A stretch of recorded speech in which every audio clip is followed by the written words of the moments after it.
आज के रोस्ट आपके साथ। बीएसएनएल एक ऐसा है कि पूरे भारत में एक मुहिम चला हुआ है बीएसएनएल के लेके।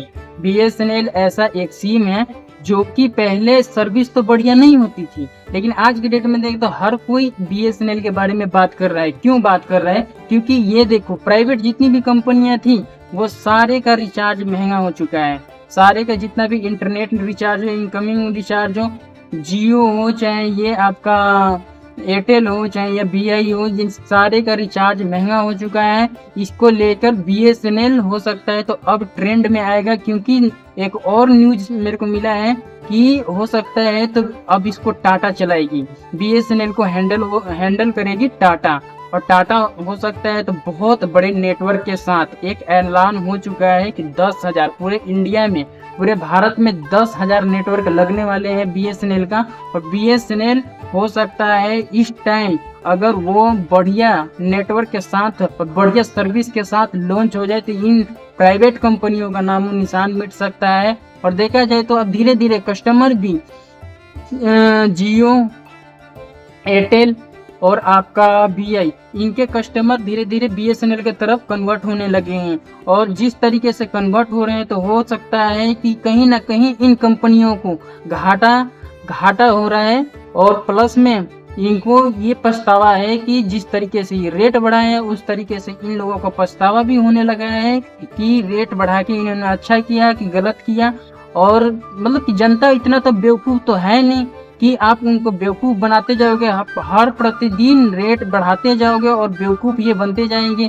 इसी तरह से अब लोग मुंह तोड़ जवाब भी देने लगे हैं। जिस तरीके से जियो अपना कस्टमर बनाया था, जिस तरीके से जियो अपना कस्टमर फ्री में इंटरनेट देके बनाया था, उसी तरह से अब लोग बीएसएनएल पर भरोसा करने लगे हैं और बीएसएनएल की तरफ पोर्ट कराने लगे हैं। कम से कम कल का मैं ग्राफ देखा था, कम से कम 10,000 कस्टमर बीएसएनएल में पोर्ट कराए हैं अपना सिम। और देखा जाए तो आने वाले टाइम में बीएसएनएल 5G नेटवर्क के साथ आपको अब हो सकता है तो सुविधा मिलेगा। तो इसी को मैं आपसे रोस्टिंग करता रहूंगा और ऐसे रोस्ट बताता रहूंगा। जिस तरीके से बीएसएनएल आया था, एक जमाना था कि सिर्फ बीएसएनएल का ही राज हुआ करता था।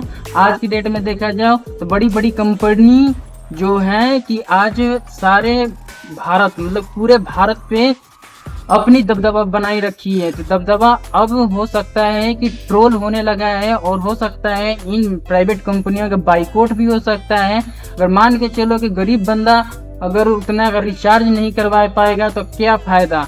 हाँ, अंबानी, अडानी जितने भी हैं ये बड़े बड़े उद्योगपतियां हैं, इनको सिर्फ पैसे से मतलब है।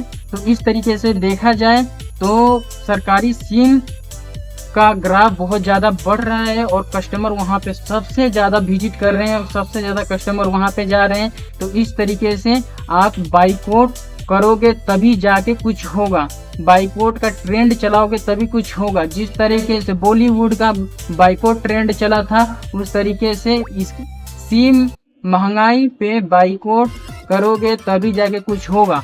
तो इसके हिसाब से देखा जाए तो आप बीएसएनएल बेस्ट अभी सिम है, इंटरनेट भी उसका सस्ता है और आप उसमें जाके आप देखो इंटरनेट भी बढ़िया चलता है, इनकमिंग भी ठीक है। लेकिन आने वाले टाइम में 5G सिम तो आ ही रहा है बीएसएनएल का। हो सकता है टाटा का मोबाइल भी आएगा। तो हो सकता है कि आप कहीं पे भी जा सकते हो, आप कहीं ना कहीं आप किसी कंपनी को फायदा ही कर रहे हो। तो क्यों नहीं हम सस्ता रिचार्ज लेके बीएसएनएल अपना देश का सिम को, अपने देश का प्रोडक्ट को फायदा कराएं। ताकि साथ आपसे रोस्टिंग करते हुए आपसे विदा लेते हैं और इस जय भारत, जय हिंद।